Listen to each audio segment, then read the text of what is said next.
Hi, I'm Richie Kotzen, and in this video I am going to be showing you guitar techniques that I use in my playing and on my records.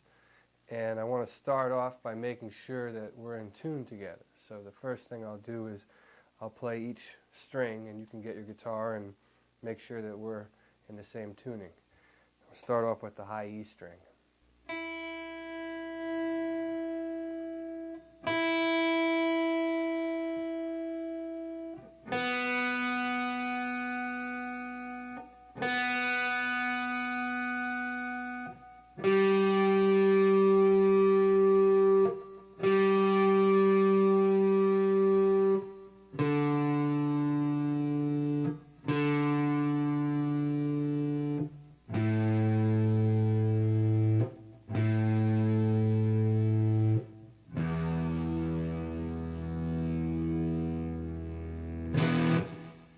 As far as my improvement, basically I've been playing the guitar for a long time now. I started out when I was 7. I started taking lessons officially. I was 7 years old. And from the beginning, when I first started playing, I always loved it. It was something I wanted to do. I loved music, and the guitar was always a great outlet for me. Where I grew up outside of Philadelphia, I was, far enough out of the city where there wasn't much to do, but I was close enough to listen, to the radio stations and hear that music they were playing back then. So that was very inspiring. A lot of R&B and the Spinners and that sort of thing influenced me as a guitar player and as a musician. And as far as my style, that just came out of different things I was listening to. I would listen to rock bands like Van Halen and that sort of thing, but at the same time, I was listening to the Spinners and Stevie Wonder and that sort of thing. So I have those kind of influences that come out in my playing, and then also it leads down to the sort of jazz influence. I wouldn't consider myself a jazz musician per se, but I have that influence and that sort of rock fusion influence from bands like Return to Forever and that sort of thing. Specifically, the guitar is concerned, in the beginning of my guitar journey, I started out just learning like anybody else that took guitar lessons, simple songs, and I learned how to read music and notes, and my teacher would write out assignments where I would have to learn how to play Twinkle Twinkle Little Star and that sort of thing. And then eventually it turned into him teaching me about theory and chords and how they related to each other and how scales related. And then by that time, I might have been 10 or 11, I started listening to records and listening to things that I liked, and I would try and figure them out. And that's kind of where the real evolution came, where I would listen to an Al Di Meola record and try and learn something. And of course I couldn't play it nearly the way he could play it, but it would develop my ear. Or I'd listen to a Van Halen record and try and copy Eddie Van Halen, and that would take me to another place. And then eventually I started playing in bands and playing with other musicians. I always tried to play with guys that were older than me and that knew a little bit more. So by doing that, I was able to learn from them and pick up on the things that they had already learned through their experience. And then I sort of would feed off that and then move on to the next. And I was lucky in the sense that I've always been able to get in positions where I'm playing with musicians that have had more experiences than me and been, a little bit ahead, down the line. Even if it's, and not always musically, not always musically superior, but maybe they've played in musical situations that I've never been in, and I can learn from that. So there's always something to learn, no matter, who the musician is. You can always pick something up. So it's good to pay attention to that.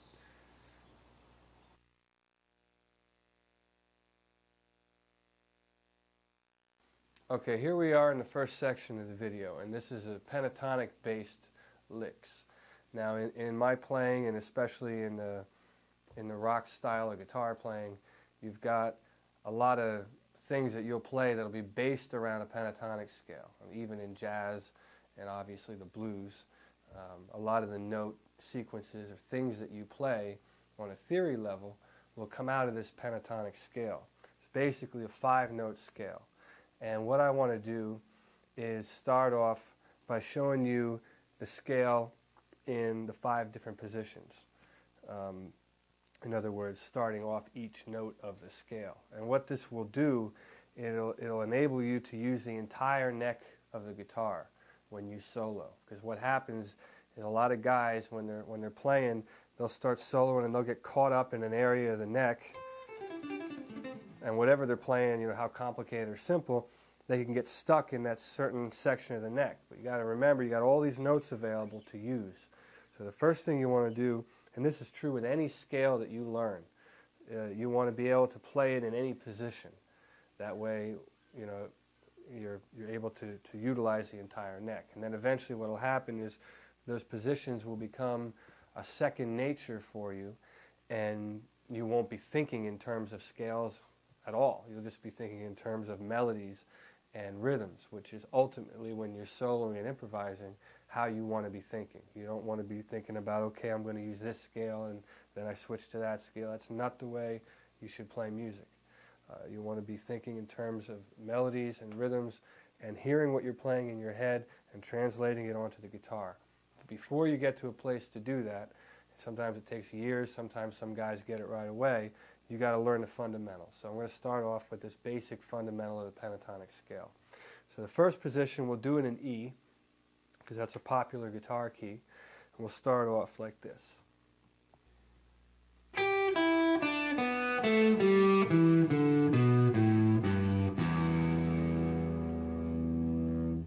That's position number 1. We'll move on to position number 2.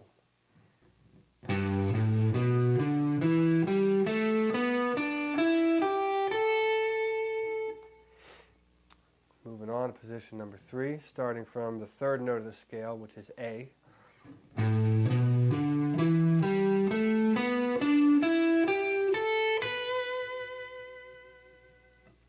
the next position.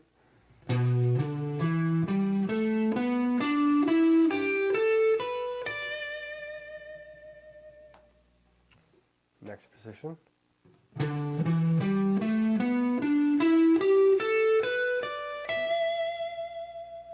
And that's the final position. Now at that point we're back to the beginning, which is what we did in the open string, but I'll show you that anyway so you know what that looks like. You probably know this scale already. It's the standard pentatonic box.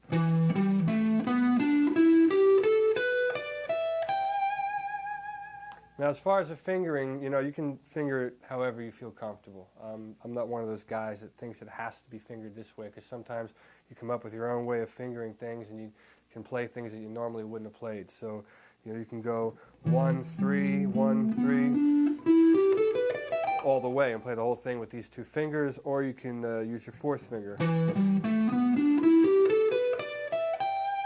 Logically, it makes sense that you would use your 4th finger on the 4-fret spreads and use your 3rd finger on the 3rd fret spreads. But I'm going to leave that up to you.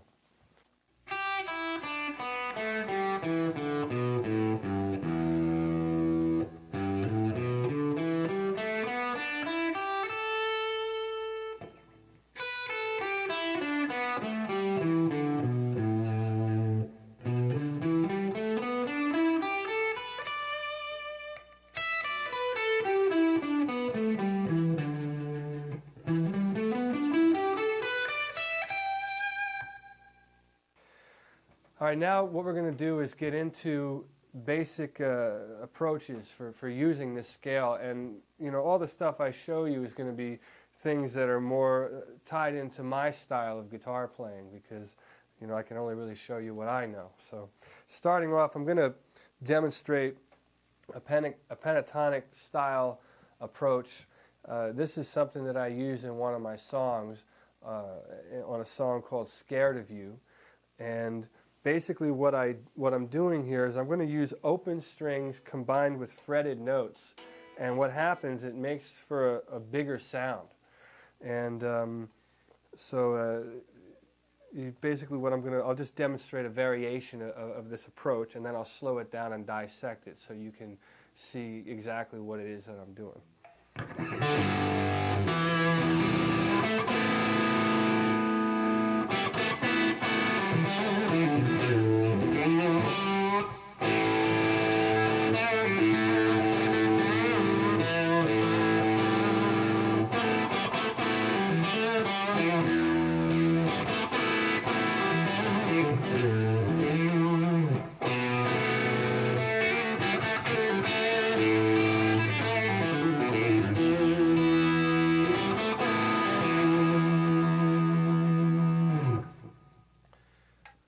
Okay, now the reason I'm showing you that is basically to demonstrate this open string pentatonic technique. And this works really well, obviously, in the key of E, because it's a guitar key. The guitar is tuned naturally to open E and an open B here. So basically what I'll do is I'll kind of slow down and dissect what I'm doing here.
The next approach I'm going to show you with the pentatonics is more of a single note line. And this lick is going to go across the strings. We're going to tune down the low string to a D. And this lick is off of another song of mine, actually, called I Can Make You Happy. And it's a real straight pentatonic scale lick. What makes it unique is the way the notes are phrased. They're sort of phrased and grouped in fives, in five-note groupings. 1, 2, 3, 4, 5. 1, 2, 3, 4, 5. And so I guess basically what I will do is play this fast, and then I will show it to you slow so you understand how to do it yourself.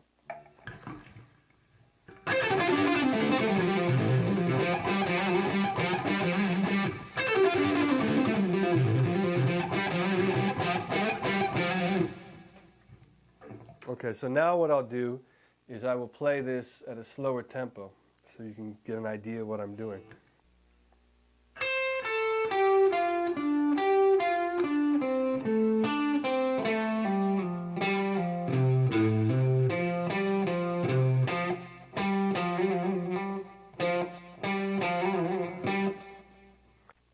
I want to talk to you a minute about the right hand approach on this particular phrase, the way I'm picking it. It's pretty normal up to that point, but then here, there's a little switch around that I want to demonstrate. Right there. It's 2 downstrokes.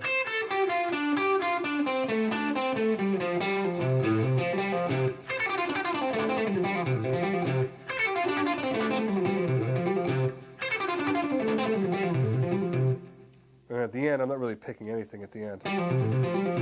But the thing there is to catch how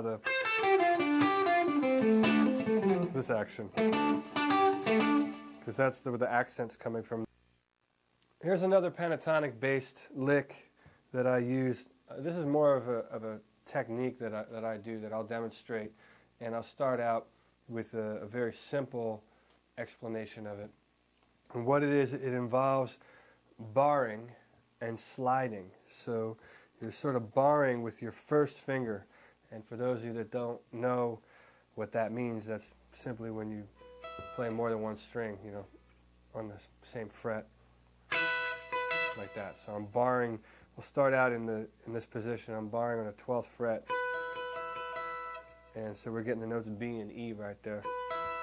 And what I'm going to show you is this sort of a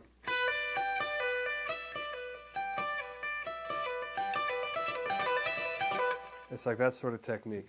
And I'll play it at a faster speed so you can get the idea, and then I'll slow it down for you.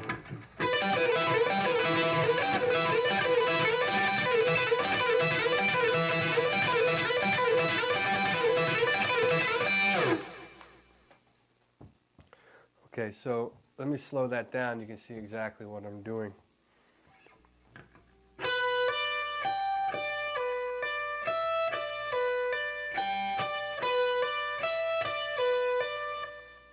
Okay, that's the first part of it. On the sliding part of it,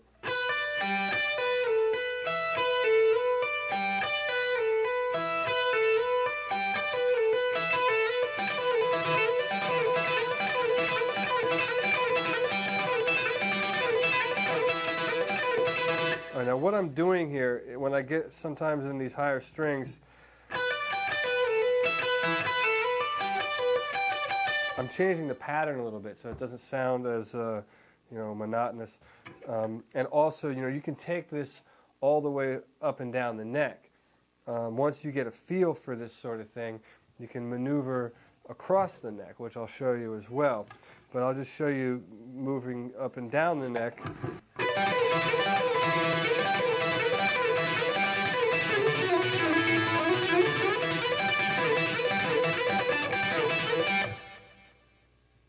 Slow.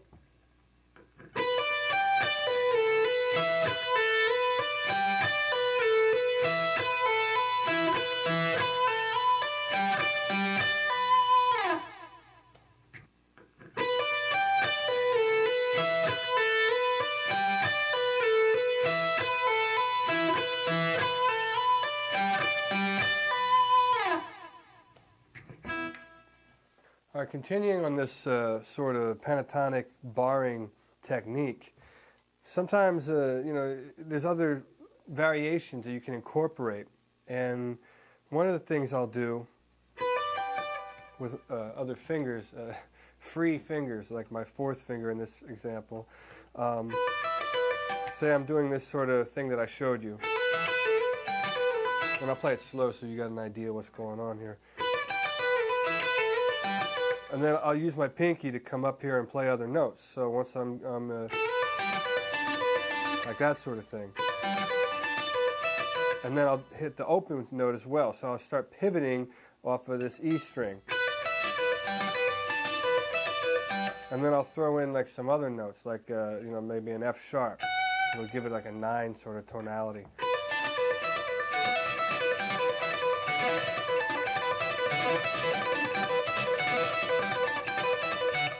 Turn it up.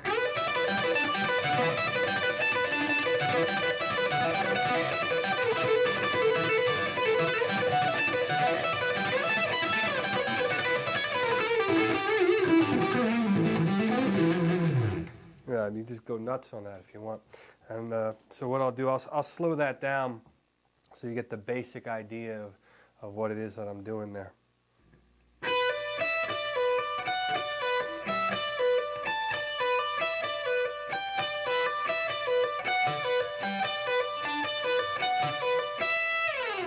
Okay, so now what we're going to do here is continue on with what I just showed you and apply that to more of this sort of barring, pentatonic technique. And when I say barring, I'm talking about this sort of thing. Now, what we'll do, so far we've just been dealing with 2 strings, and we've been hanging out up here in this neck, in this area on the neck. you know. Now obviously you can take that to any two strings. You know, you can move to the third and fourth string. Right? But what I'm going to show you is how to go across and incorporate more than two strings, because you don't want to be like, you know, a two-string Johnny here stuck on the two strings.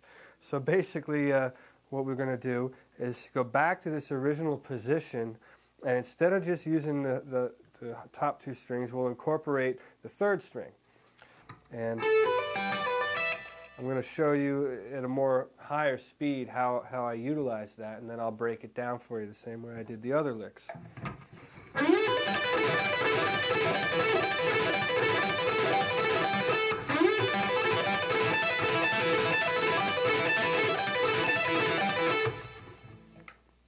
Okay, what I just demonstrated there, it's a very basic approach as what I'm talking about. It's an introduction to using the third string in conjunction with the other two strings.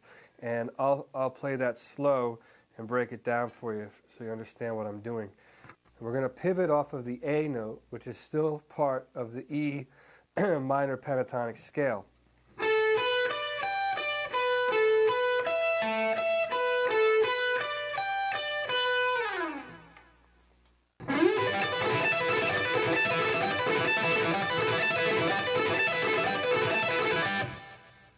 Slow.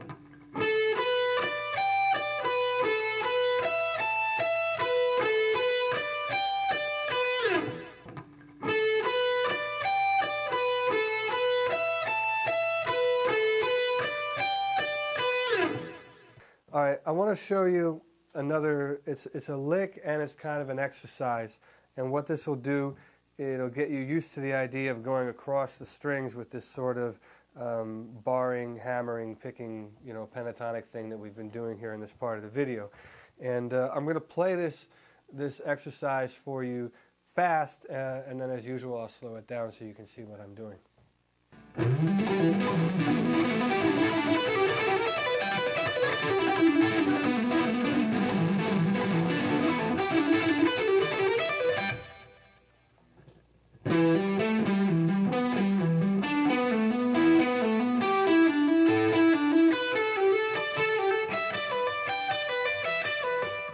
Coming down.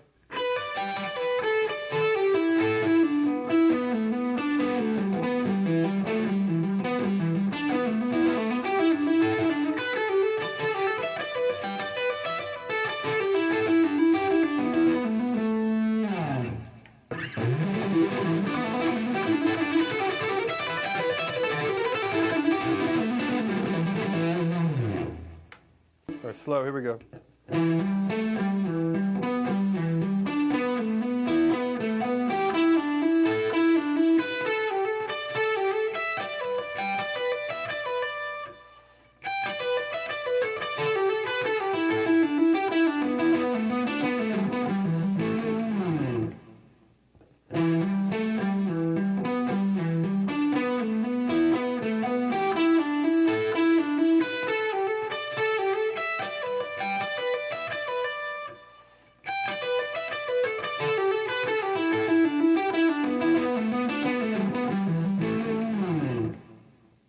So now you have all those little pieces showing you, the basic essence of the technique and how I approach it. Now what we're going to do is put it into a more realistic type of a situation. Like I'm going to show you an actual lick where I use all those techniques, but I'm going to go all the way down the neck and use the whole neck and all the positions. You know, earlier we learned the pentatonic positions.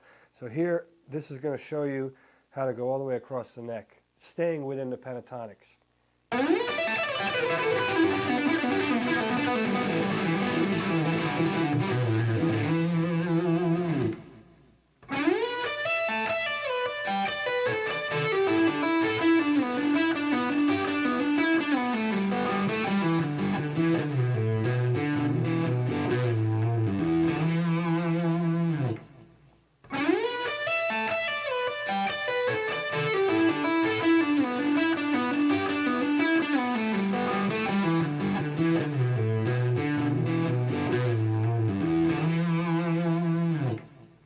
So far, I've showed you all this pentatonic stuff, and I've been trying to stick, with the notes that are in the pentatonic scale, just because that's kind of what we're dealing with here. But in a real musical setting, you don't play like that. You don't sit and say, okay, I'm just going to use, this scale. At least you shouldn't be playing like that. So I'm going to show you like an example of how I might, incorporate that in a solo with other passing tones and that sort of thing. So I'm going to play like a lick that utilizes all those techniques, and then I'll slow it down and demonstrate it for you, so then you'll be able to really see it in action. All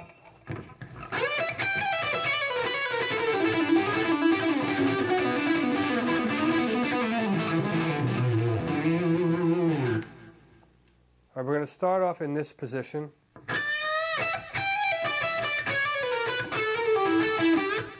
So that's like the front of the lick. And then we go into this sort of... And here's the key part where we slide down.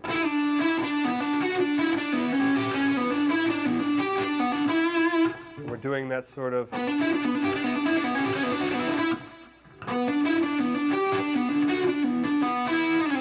We're in there doing that sort of grouping. And that's a different pentatonic shape. So we're already incorporated two of the pentatonic positions. And then we slide down.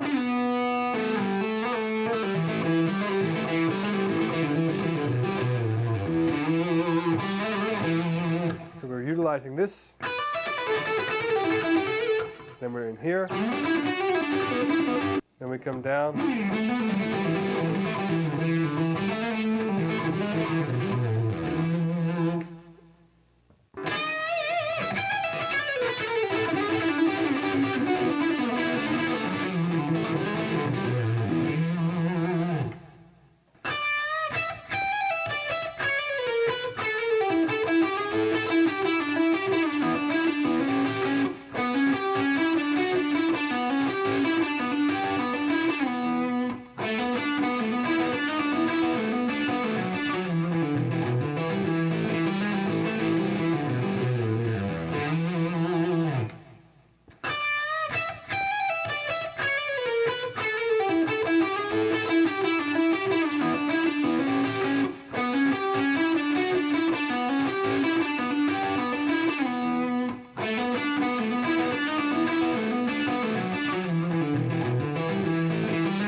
Playing other instruments, that was sort of spawned out of necessity.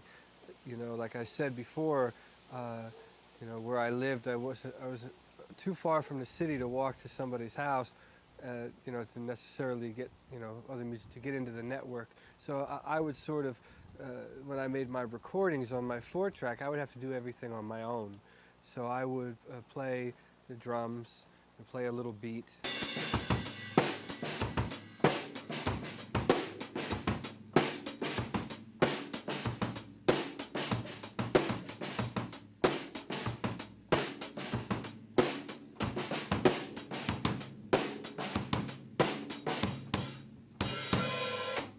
And then I would play a bass part and then overdub a guitar part.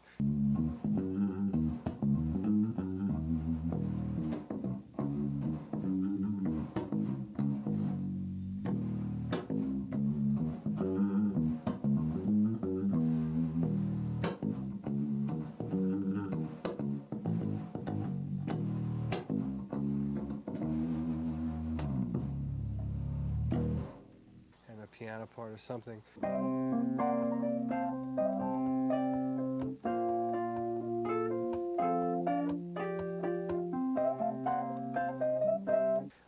But I don't consider myself, a master at all different instruments. That's not how I see myself. I consider myself musically inclined. That's how I would put it. And I think that I excel as a guitar player. That's my strong point. And then, and also probably under that would be, singing and that sort of thing. And then by, my records, like you were asking me, I play the drums and play the bass. I've always had a love for the bass guitar, and I've always listened to the bass in music, and the guys like Bootsy Collins and Stanley Clarke and those kind of players, that's the style of bass playing that always kind of grabbed me as a young kid, you know. And so when I pick up a bass, I kind of want to emulate those guys, you know. But it just comes, the multi-instrument thing comes out of necessity. A lot of times I'll come up with an idea, and it'll be too late at night to call a drummer to come over and play, so I'll jump behind the drums and mic it up. It might take me 15 tries to get it the way I want it, whereas a real drummer would come in and do it in 1 or 2 takes. But you know, at the end of the day, I get what I want, and you know, it's fun for me to do that. I enjoy doing that. It's creative, and it's not the only way I work, but it's one way that I like to make my recordings.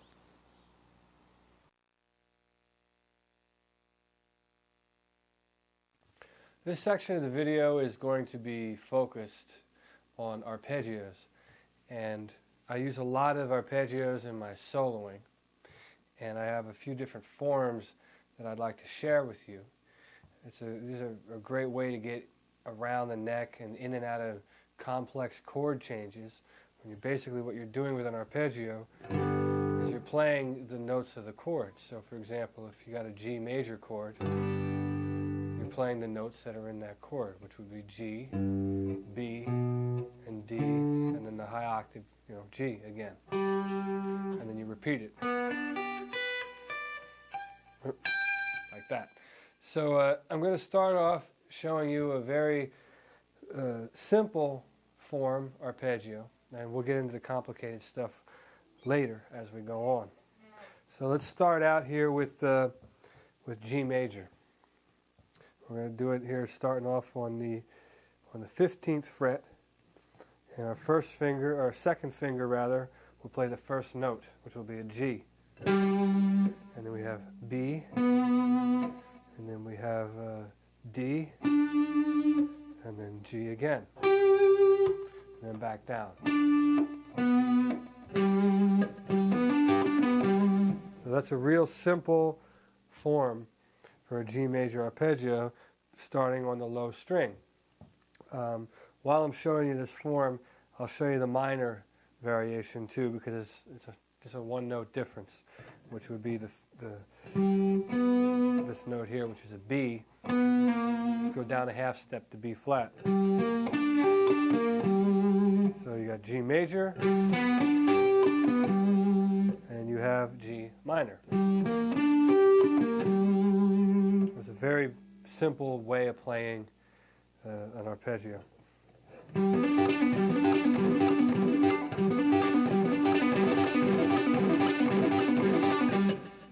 All right, now that you have seen that sort of fingering for an arpeggio, I'm going to show you another fingering to play the same arpeggio. Now, this is a fingering that I use a lot to get around when I'm doing solos. It's the same notes, except it's a different shape. And this shape allows you to achieve different results, which you will notice as this section unfolds. So let me show you this particular shape. So we're starting, instead of with our second finger, we're starting with our third finger. And we're starting on the same string, same note.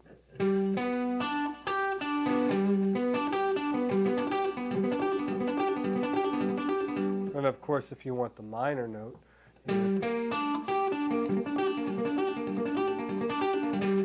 the shape becomes a little different because you're taking a B down to a B flat. But essentially, it's the same sort of thing.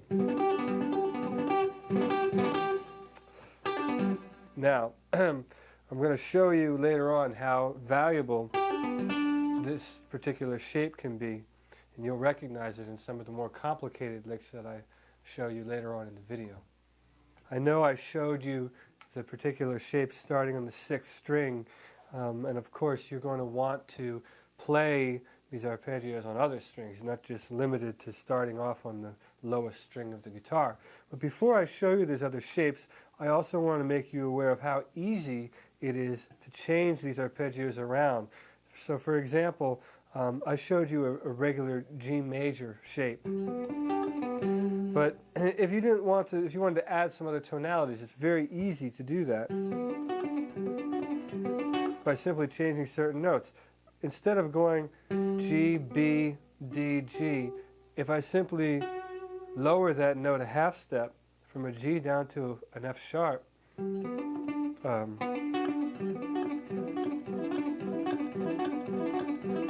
you have a whole new tonality just by moving one note.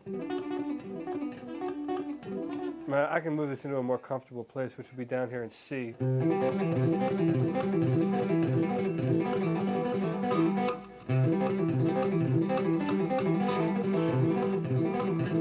Actually, that's an exercise I could show you. I'll show you that. We'll use that as an exercise. I just kind of came up with that on the spot. So now this is a very spontaneous video all of a sudden. You have a C major arpeggio. And then we flatten that note.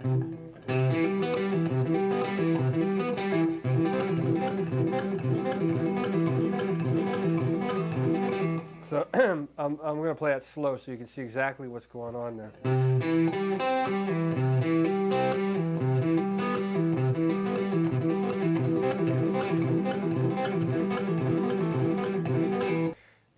You can obviously do this in a minor form as well.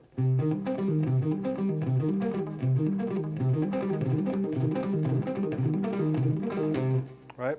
So there's major and minor with incorporating major 7 and minor 7. Okay, so now I've demonstrated to you major arpeggios, minor arpeggios, major 7 and minor 7, all based upon starting on the low string. And also, before I forget too, there's another, in the other shape, the second shape that I showed you that starts from the low string, this one, and we'll move it down to C major where we were a minute ago. Remember that shape I showed you earlier? Well, it's just as easy to make that like a major 7. And it's major 7 because I'm adding the 7th note of the, of the scale, which is a B.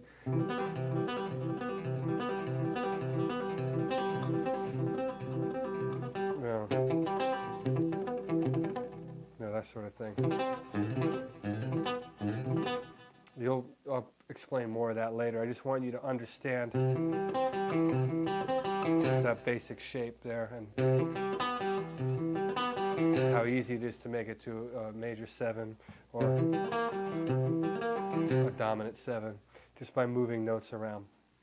And I don't want to get into a theory thing here, but that's basically touching on how these forms can easily be maneuvered and transformed into other tonalities that are very valuable for soloing.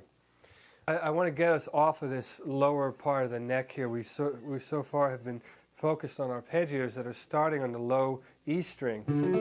To do it to play them starting off of the next string, the form and the shape doesn't change. See?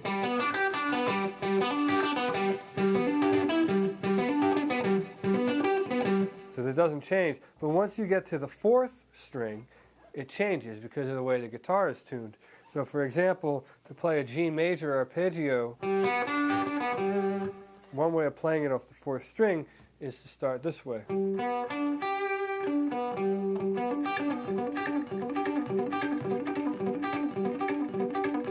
And then to make it minor,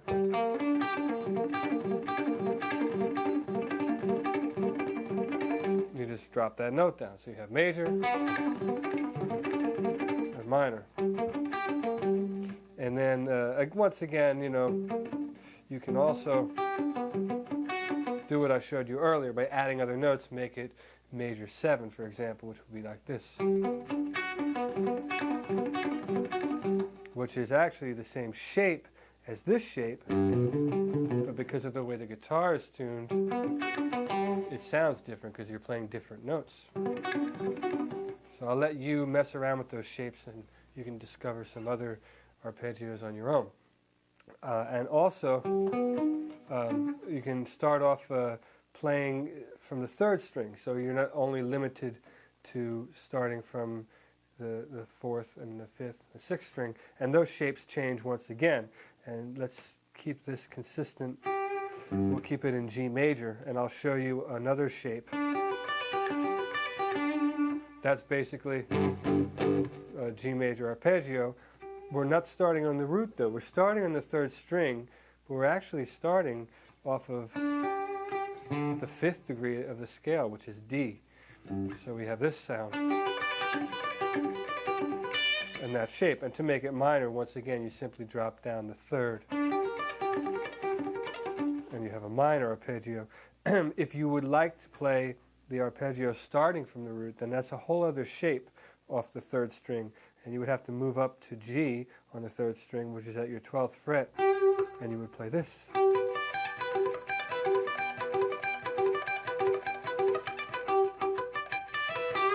And then you have a G major arpeggio starting from the root. I'm going to show you now an exercise, basically, and we're going to string together the first arpeggio shape that I showed you starting on the low string. And it's kind of like a little chord progression that we're going to follow, which would be D major, B minor, C major, and G major. So we'll have 3 major arpeggio shapes and 1 minor shape. And it'll sound like this.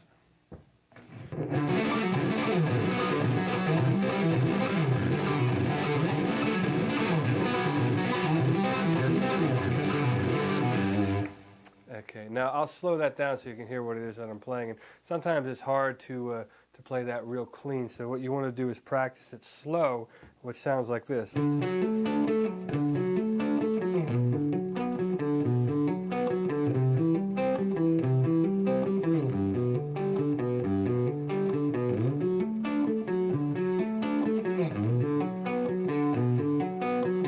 And in there, we're getting a hammer on. This is, we got pick, pick, and then that's our hammer on. And then it's 2 picks again. And a pull off. And then it starts over.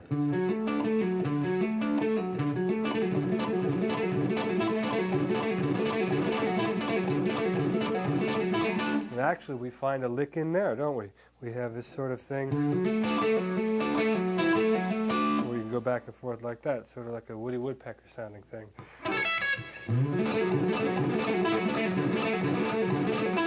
And then once again, you can speed it up.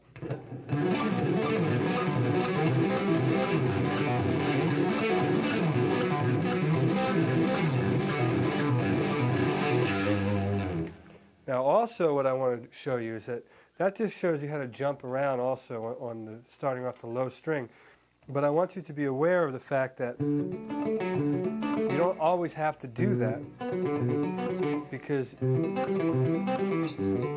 have all these other notes that you can utilize. And for example, you can start off on the D here. I'm showing you how to play this lick, you know, all starting off the 6th string, but these positions don't change when you go to the 5th string. So I'll show you how to go from D major to B minor without having to make such a large jump, and that would simply be by moving this D major down here. It's the same notes in the same octave,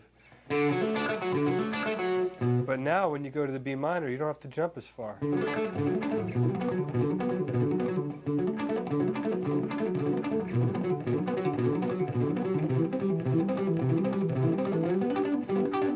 Here, I'm going to go up to the G, the high one. So you can maneuver and, you know, move these around. That's basically a good little exercise for you to practice to get familiar with that sort of playing style.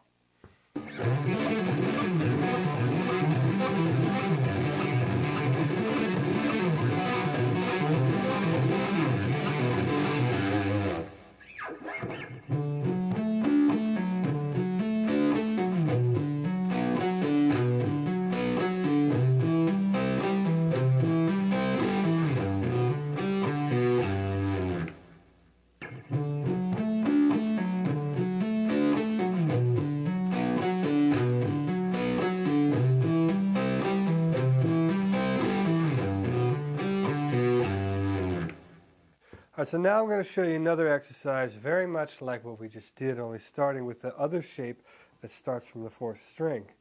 We're going to start out with 1 minor and 2 major. That being the minor one, major, another major one. So we got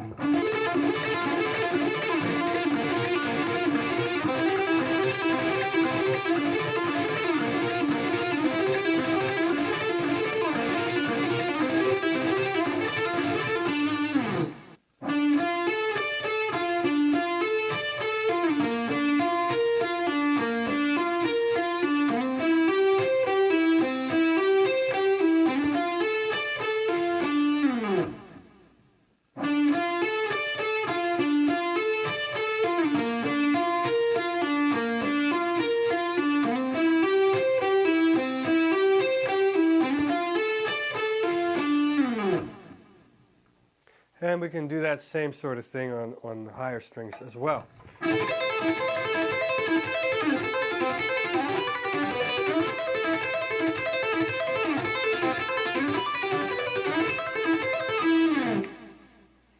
Here's a slow one.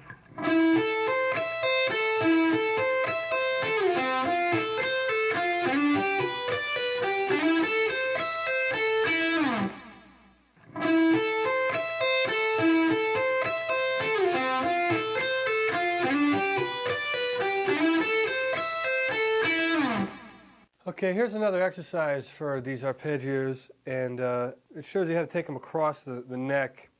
And the final shape, the way it ends, it's a new shape that I haven't showed you, but it's still another way to play a G major arpeggio. And I'll show you that shape first.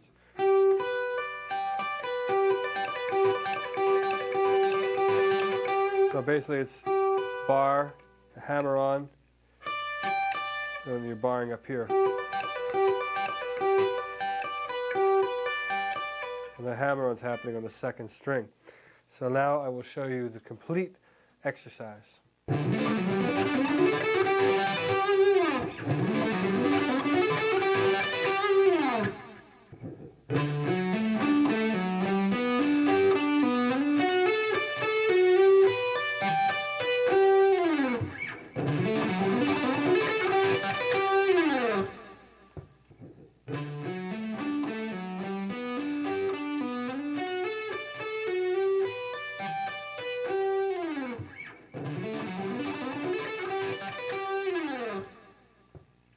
All right, there I just showed you a major exercise. I mean major as in major third. That takes the arpeggios across the strings. Of course, you can do that in a minor way as well, and I will demonstrate that for you.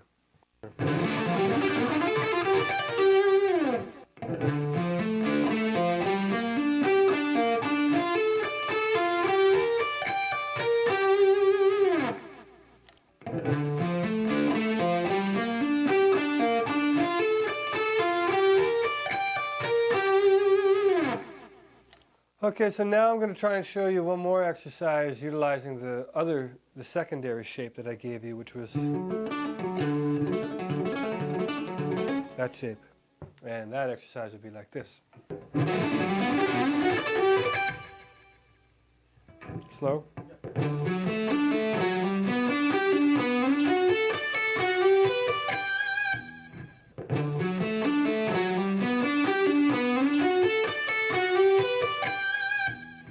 So now I'm going to show you a more advanced sort of exercise technique involving arpeggios, and it's kind of like linking them together in a chain.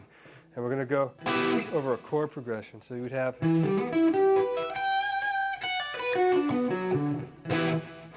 so E minor to B minor, and then we'll go C major to G major. That'll be the end of it, so it would sound like this.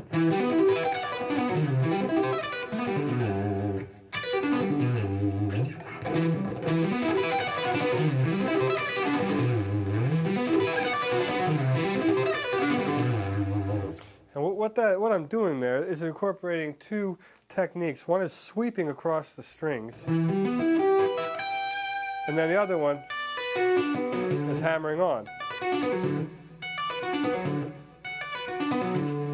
And when you combine them, it kind of sounds like what I just did.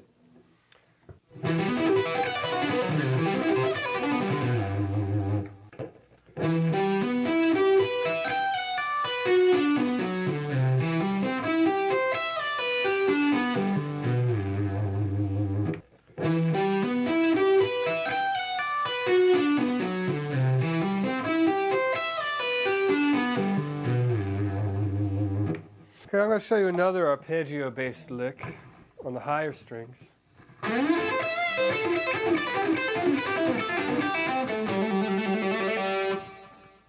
We're slow.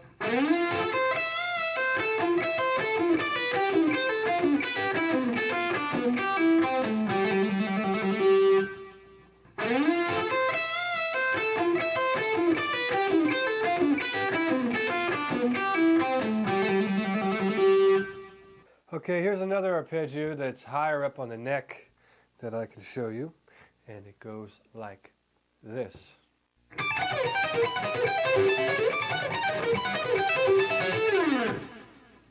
Slow.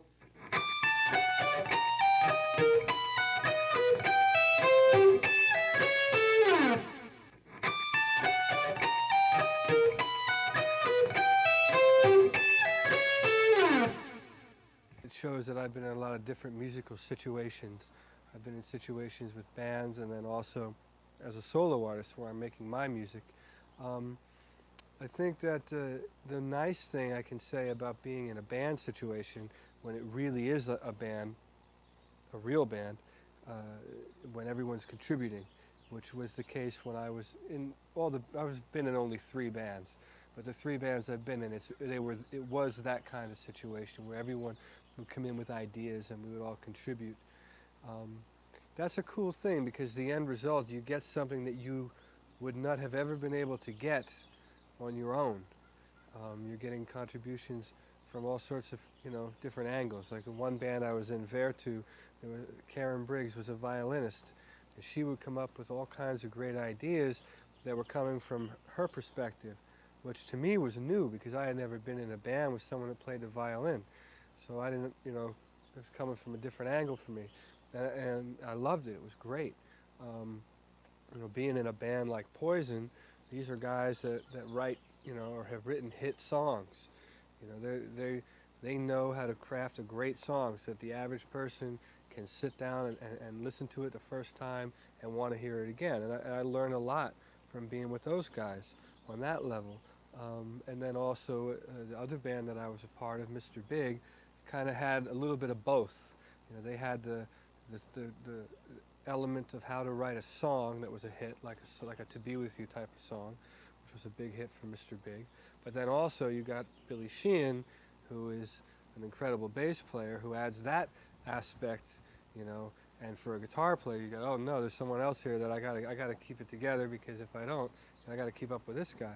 So that was a cool interaction, being in a situation like that. So you take all those musical situations, and if you're paying attention, you can take the best out of all of them, and then when you go back and do your own thing, you can apply that to your own music. And I think that happens subconsciously. You don't sit down and say, all right, well, I played in this band with this guy, so I'm going to try and do that. It's like the good parts of the influences should come together and help, and add something to you creatively. Yeah, that's what I think.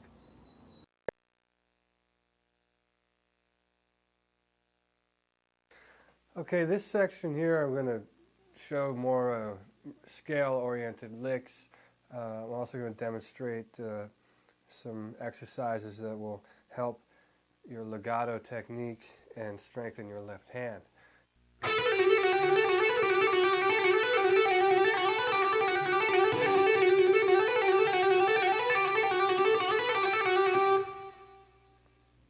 Okay, so I'm going to slow this down so you have a real clear idea of what I'm doing.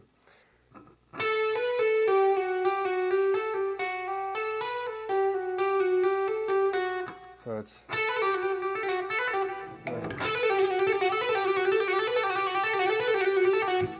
So...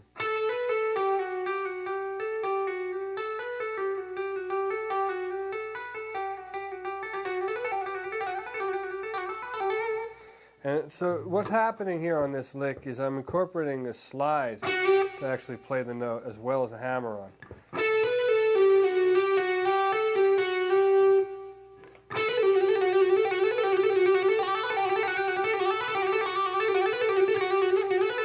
And once you get it going,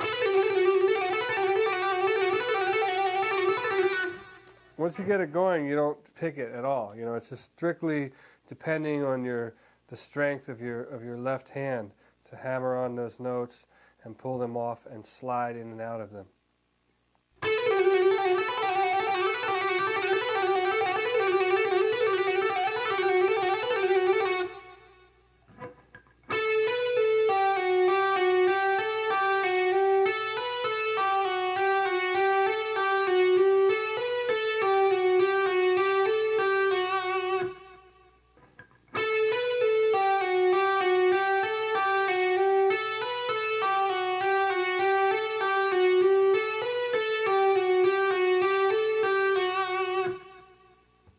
Okay, now I'm going to show you how to move that in and out of position.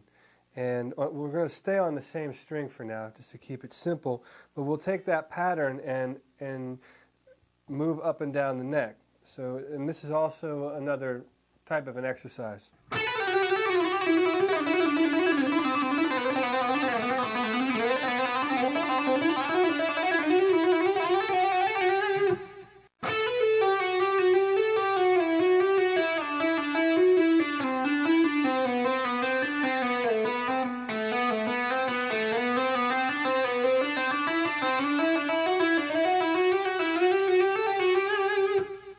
Now, one thing I want to explain about that sort of thing that I'm doing, call attention to the fact that I'm sliding in and out of notes.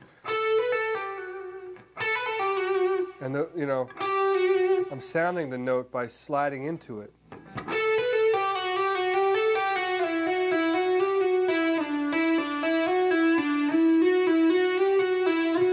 See?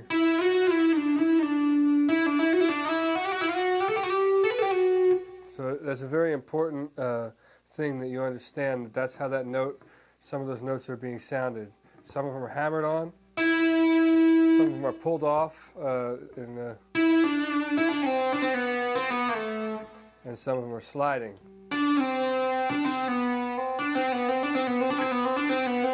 Actually, I want to show you one more exercise, even simpler than what I've showed you already. There's a little thing that you can do to sort of get used to sliding in and out of those notes, and it goes like this.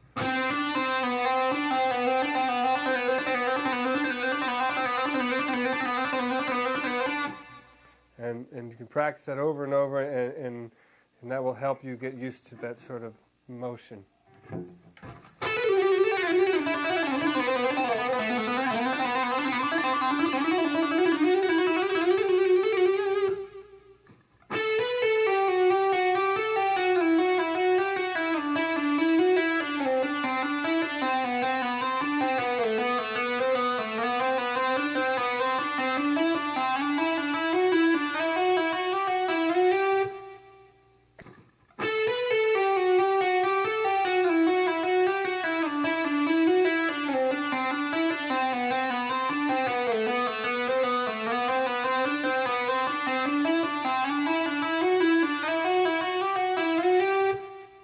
I'm going to show you is something that demonstrates how I use these legato technique and maneuver within a scale and actually get from, you know, one point to another across the neck.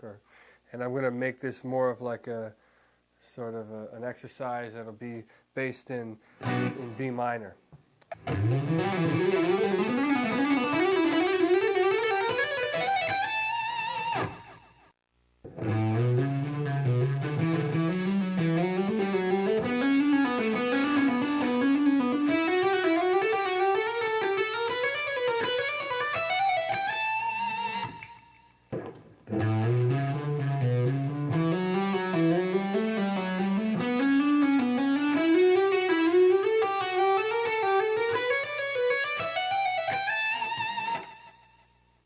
going to show you basically the same lick, only in a different key. It'll be like based around A major.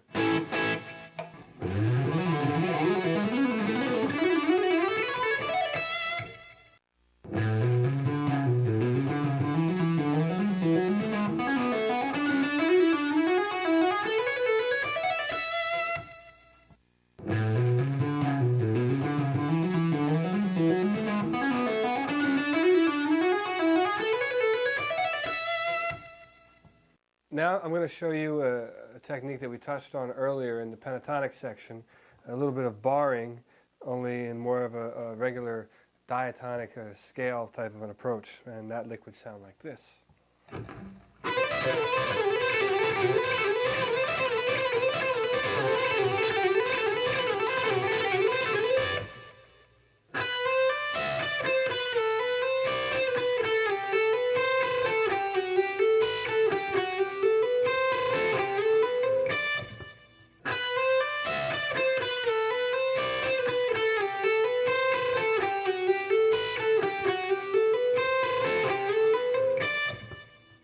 Okay, so now what I'm going to show you is a lick that incorporates all the techniques that we talked about in this section, the sliding, the hammering on, and moving across the strings.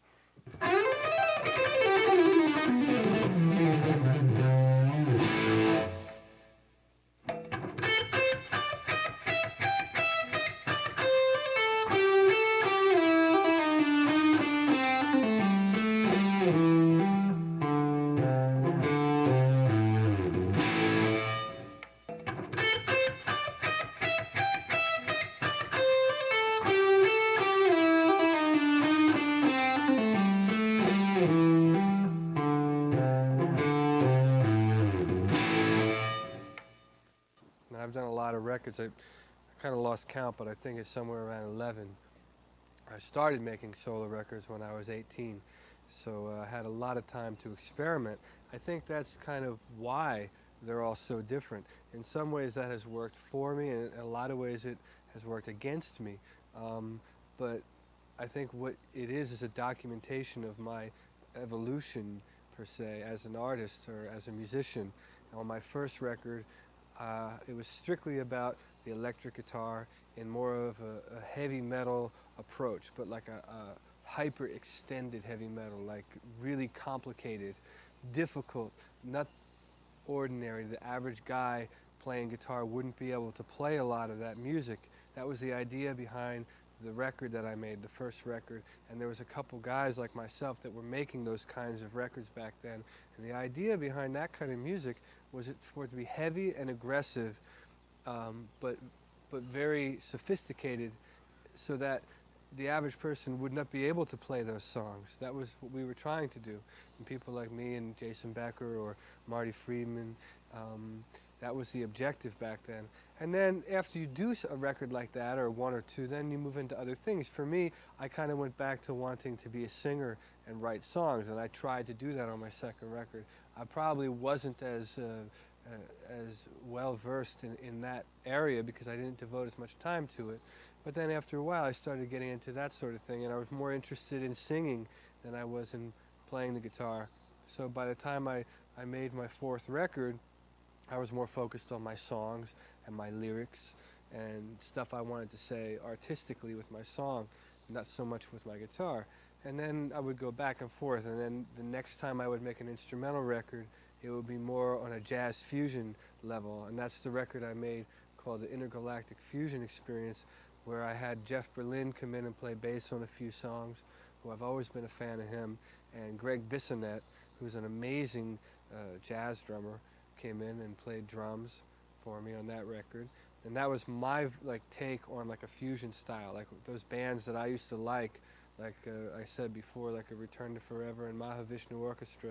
Those were my bands, back in the day that I really liked to listen to, and so I tried to pay tribute to those bands with that record. And then I went back again to the vocal thing, and I've always been into R&B and soul music, probably because of where I was, raised in the area that I'm from. And so I would try to pay homage to that music, and I did Wave of Emotion, which was a rock record, but it had a lot of R&B influence, and it was my thing. And I think it took me a while to finally come into a style that's my own as a solo artist. And I think I did that on the last record I made, which was a record called Slow. And on that record, I think I really was able to combine all those influences that I have been into, like the jazz and the hard rock and the soul music and, you know, the blues-oriented stuff. But, you know, at the heart of what I do, I like I said earlier, I consider myself musically inclined. You know, I think, and I excel at playing the electric guitar. You know, and I think that is at the core of everything that I do. Is that I am a guitar player. You know, that's like my vehicle. You know, is the guitar.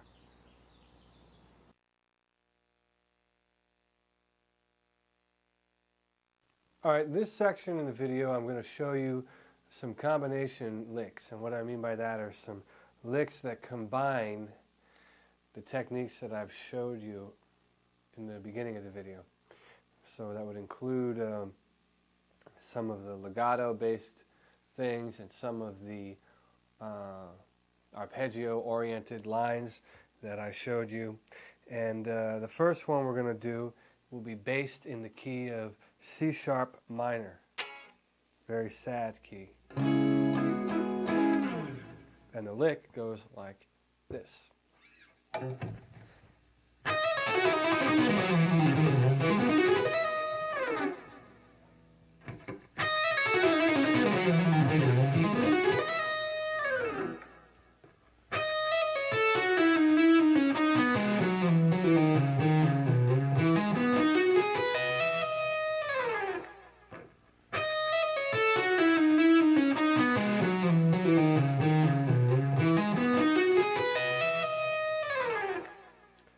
I want to point out a few things on this particular line that I showed you, and that is in the beginning, this sort of thing, I happen to use a lot. Here we are sliding, which is what we talked about earlier in the legato scale-oriented section. And here we're doing a bit of an arpeggio. Once again, coming up, we're starting off with a C sharp minor style arpeggio, and we're adding a seventh, so it's like a minor seventh arpeggio at this point. So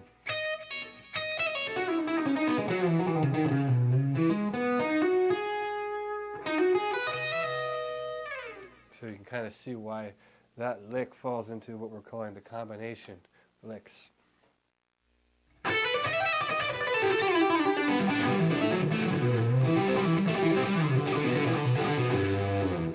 That lick that I just played combined a few things. It combined the initial legato-oriented thing that I showed you earlier, and then I come down here, and we see that arpeggio shape that I warned you about earlier in the video. And then we go back to the first arpeggio that I showed you, going from C to G major.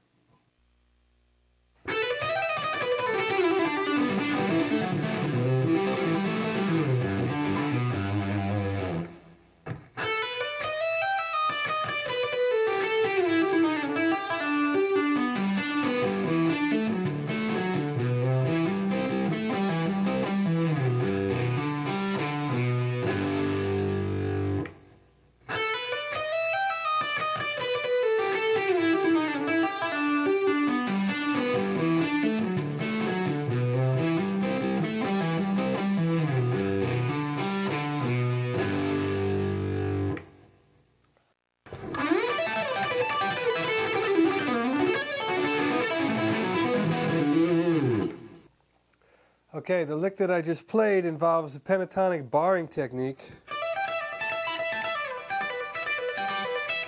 and it also involves the arpeggio, and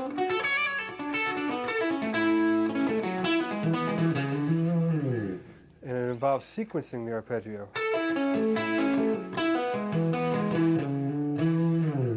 So if I played it slowly, you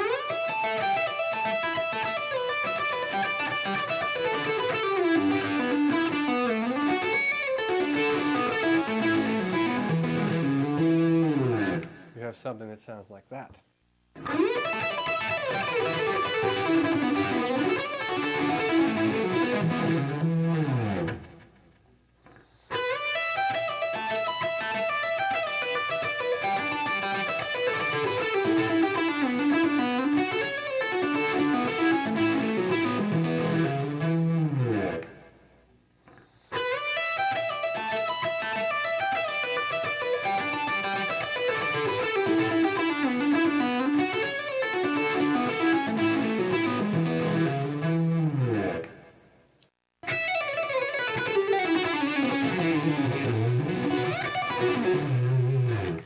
Okay, that lick that I just played started off with a legato lick,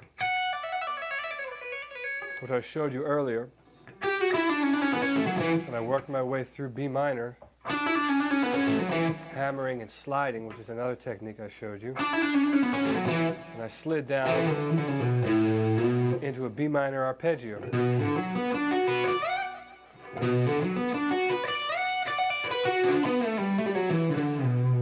Ended it on a descending arpeggio.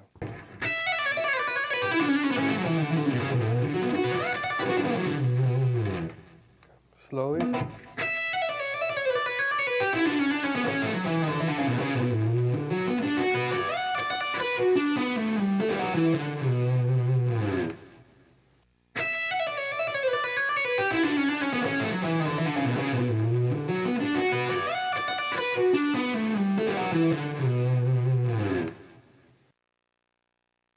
The favorite albums that I have made, definitely the new one, Slow. That's at the top of the list. I would have to say I like the top three. I only picked three. Well, Slow would be number one. And then I really like the record that I did with Greg Bissonette, the Intergalactic Fusion record. I think for guitar, for the style of guitar that I play, like that really puts it out there, you know, as far as like what I'm capable of on the guitar. And also, I think it's a tie. For the third place would be with actually, no, I'm going to break the tie. I think the third record would be Motherhead's Family Reunion, only because that record, I was so into what I was doing then. You know, I really was into what I was doing, and the songs meant a lot to me, and the people I was playing with, you know, Atma Nur played drums on that record, and he is someone that's always been close to me and very influential as a musician, and so that would probably be number three.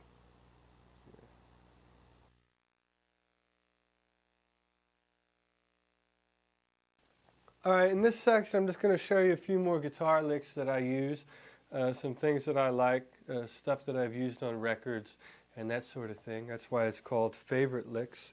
The first thing I'll show you is sort of a wide interval line that I use this type of thing a lot in my playing, and it goes like this.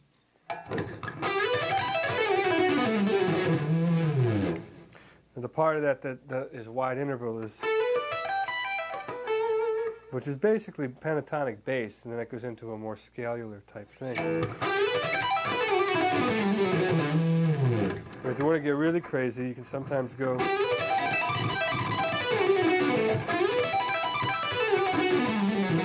You know, you add that extra note up top. It's another trick. And I'll play that slow so you can kind of see what I'm doing.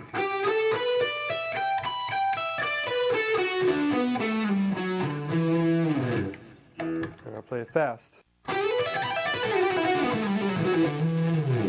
That was fast, now slow.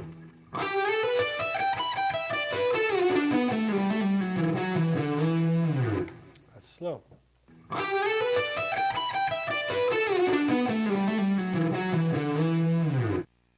Okay, here's another favorite lead of mine, and basically what this will demonstrate is how I personally string together arpeggios.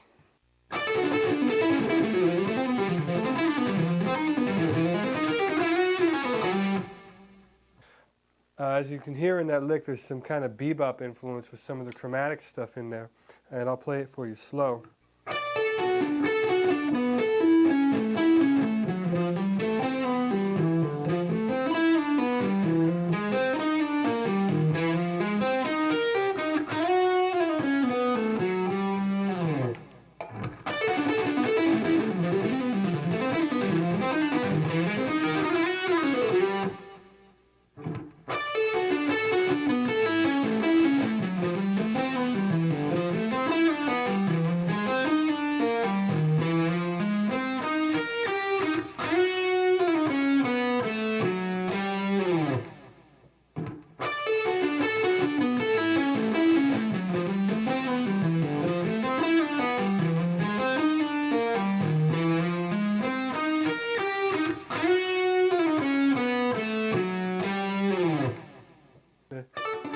Okay, so that passage that I just played,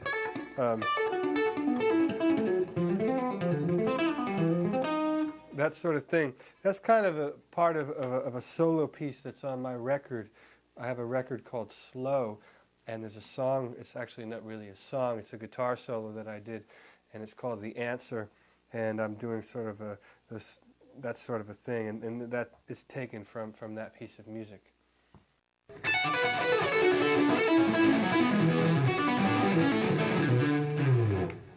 Okay, that lick that I just played is another arpeggio style of lick, and it's also taken from the same piece of music from the same record. It's a part of the unaccompanied guitar solo piece called The Answer, and I'm taking arpeggios and sort of stringing them together, and it's a sequencing type of thing that I'm doing.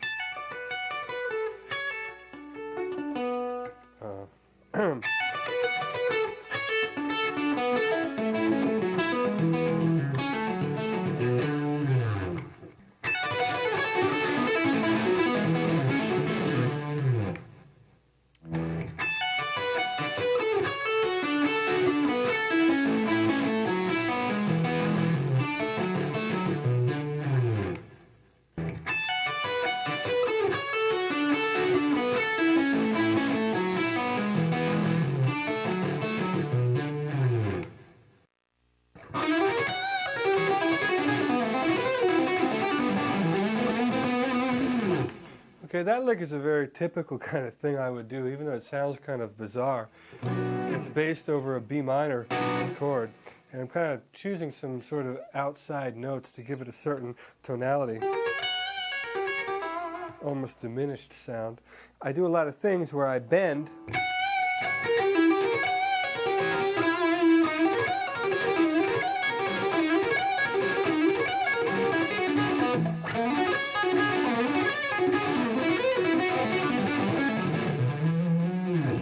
And I sort of take the same kind of shape and kind of move it around and make sure I'm playing notes that actually work within the chords. And it kind of creates a cool effect. So I will play that slow for you so you can see what I'm doing.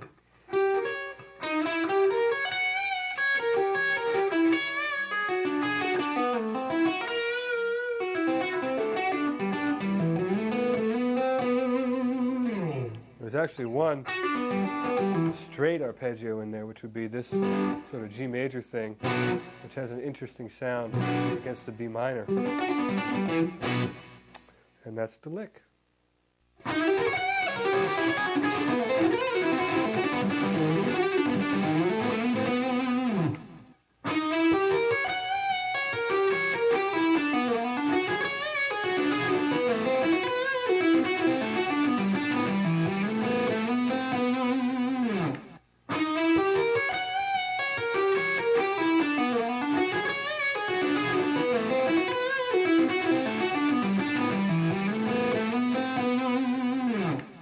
Now I'm going to show you a few rhythm-oriented licks that are from some records that I've done. And the first one is from Motherhead's Family Reunion.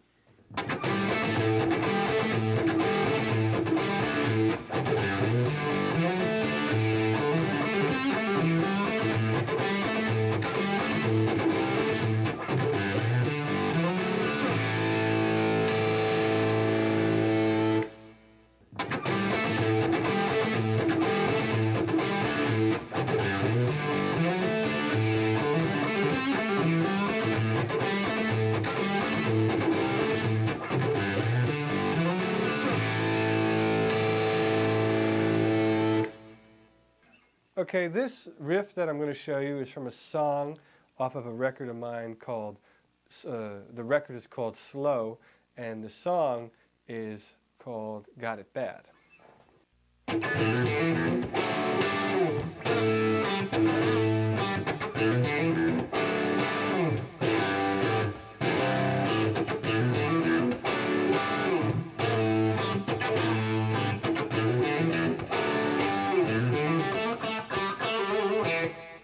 Okay, so that lick incorporates a few typical Richie Kotzen rhythm moves, and what I would call typical is this sort of thing,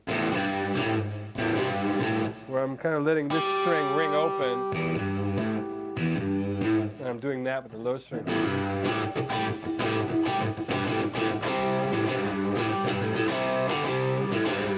I do that sort of thing a lot, and I do a lot of things where I move the bottom of the chord. I make sometimes like switch around in sort of different ways where I'll put the third in the bass.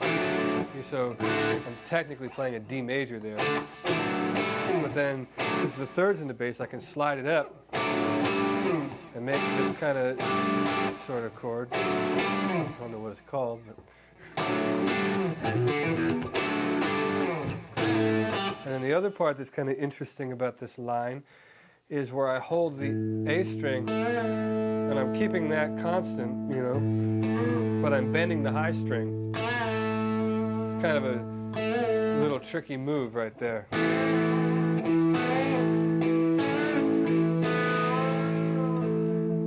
can do all kinds of things there, like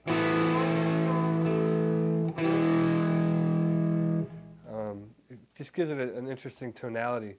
So that's pretty much it. That's the basic approach for that lick.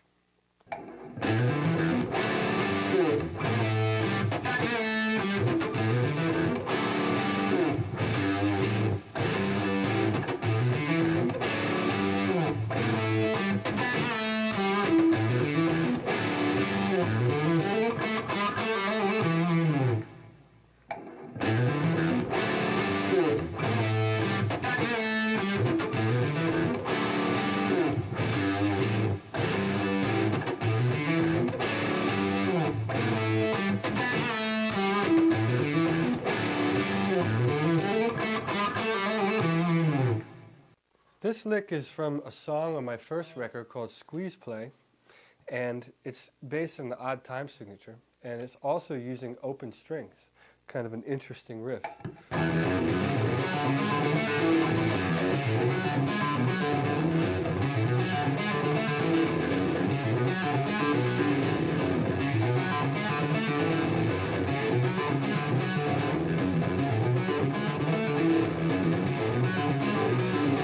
Here it is played slow.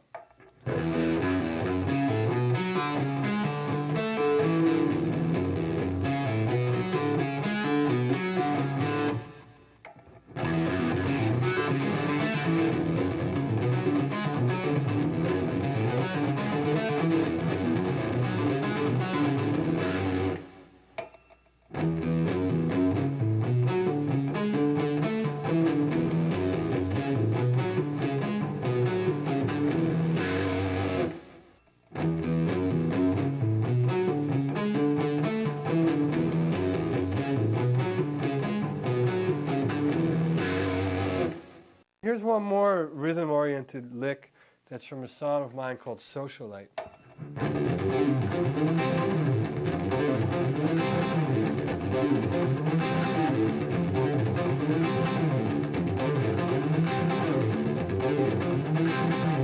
Actually, I'll turn some of the distortion down.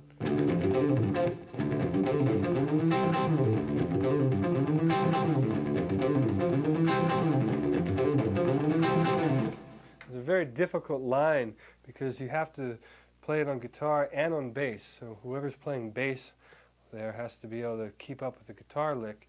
And what makes it interesting are some of these pull-offs that involve the open strings.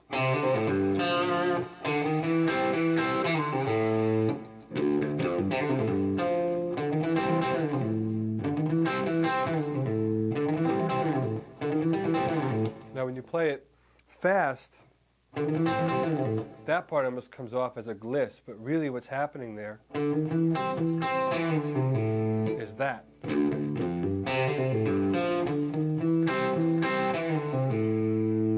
That's actually what's being played.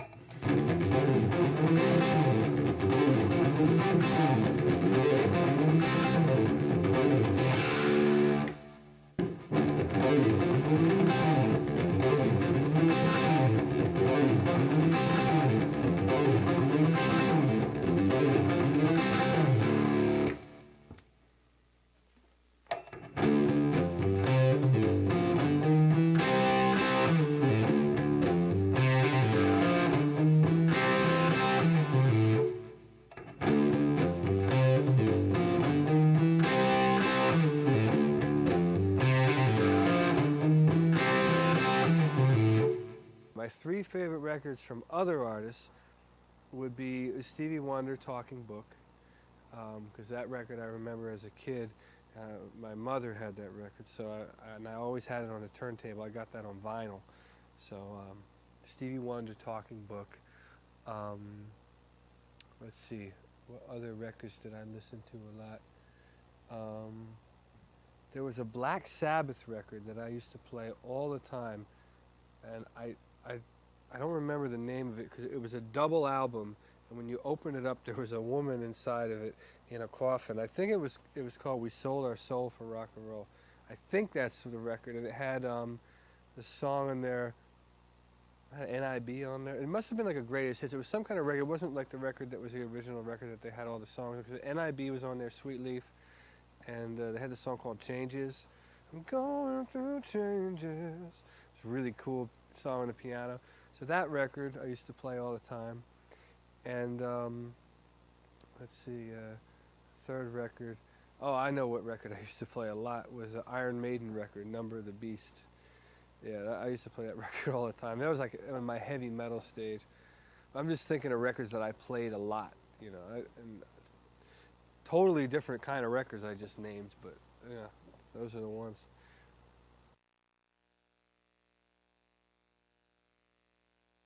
Okay, what I'd like to do now is show you some of the licks and melodies from the opening song that I performed in the video. The reason I want to do this is because I think this shows, it really sums up all the techniques that I spoke about in the video, and it shows how I personally use them in my day-to-day playing style. You know, I can sit here all day long and show you licks and those sort of things, but they're still just licks, where now what I'm going to do is actually show you things that I've played within songs and, you know, used all these techniques. And what happens is all this stuff becomes more subliminal, and the objective is to be able to play, like I said earlier, you hear something in your head and you translate it to your hands and it just comes out naturally. You don't want to be thinking about any of this when you're playing. But here are some licks from the opening song, which is called Flashback.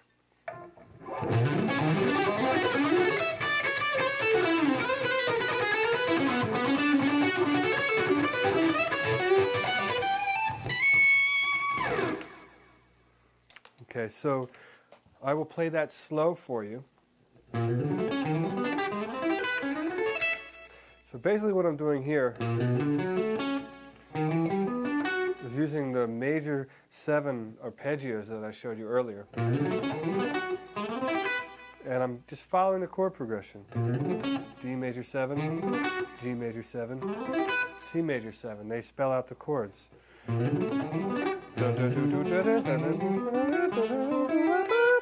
And I'm actually hearing that melody, even though it's so fast, it's kind of funny to call it a melody. But I hear that in my head and I play it on the guitar.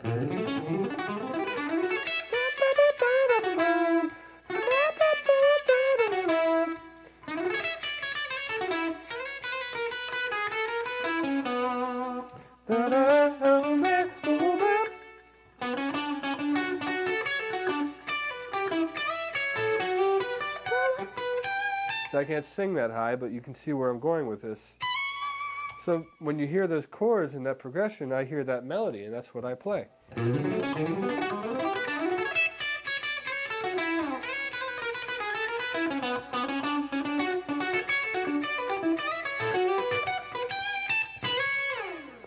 That's the whole introduction, and that came about by hearing the melody. And because I've learned all those shapes and fingerings, I instinctively, when I hear the melody, know where to put my fingers.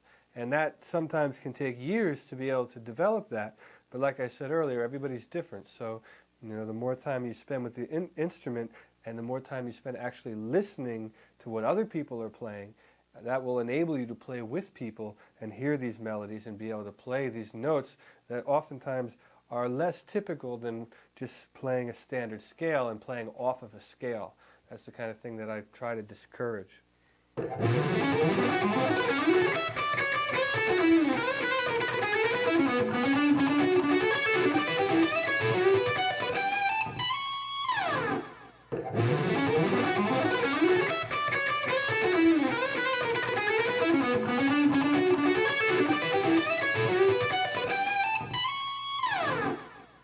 Okay, here's another lick from the song.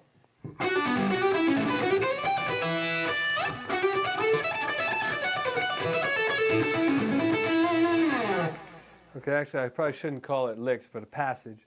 And the reason I'm showing you this one is to see how you can kind of move these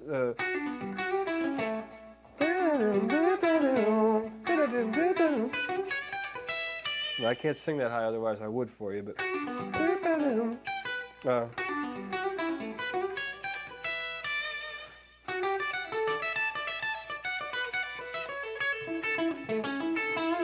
see, I'm using all those kind of arpeggio shapes and those notes that we talked about, but when you play them as melodies, they don't sound like scales.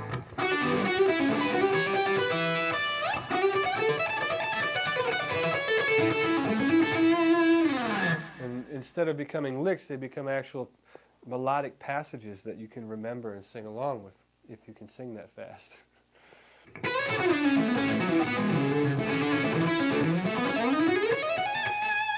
So that passage there that I just played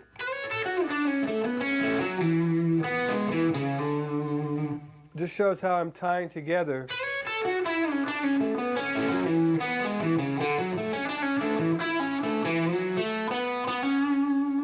just totally tying together all these different shapes.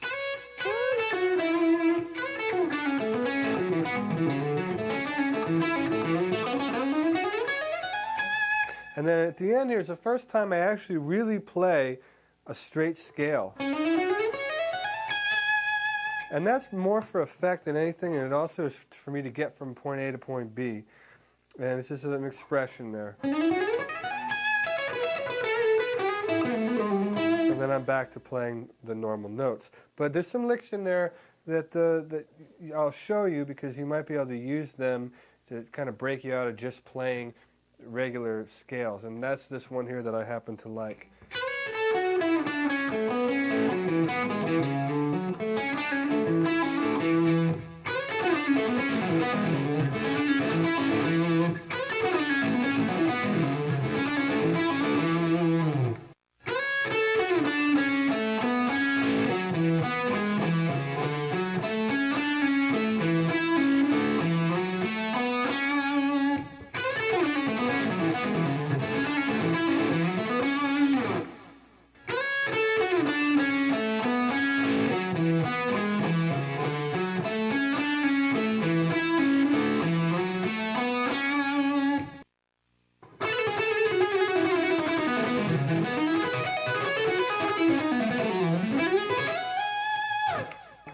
Okay, that lick that I just played is sort of like what I play at the end of the solo in this song, and it's my reason for showing it to you. It does combine some of the things we talked about earlier, the more scale-oriented things into the arpeggios.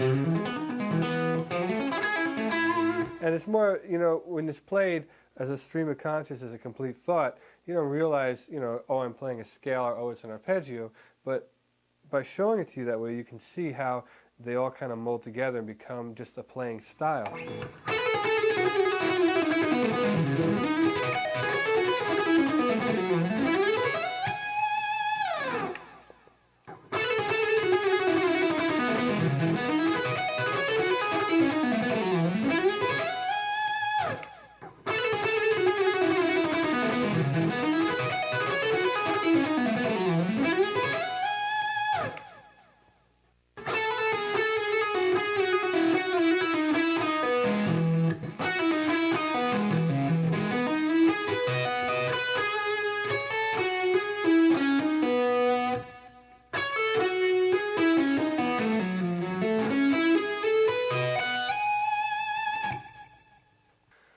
So hopefully all the information I gave you in this video will be useful. I was trying to start off each section with very basic concepts and then later show more advanced approaches to those concepts, and hopefully you can see how I personally apply all that in listening to the opening song that I performed. And that's it. Probably the next time you see me, I will be on stage somewhere performing live. And that's it for now. So thank you very much for buying this video and spending the time. I had a great time making it, and I hope to see you out on the road sometime soon. Thank you. All right, so everybody's got their heroes, right? And the only way to get as good as your hero is to practice, practice, practice.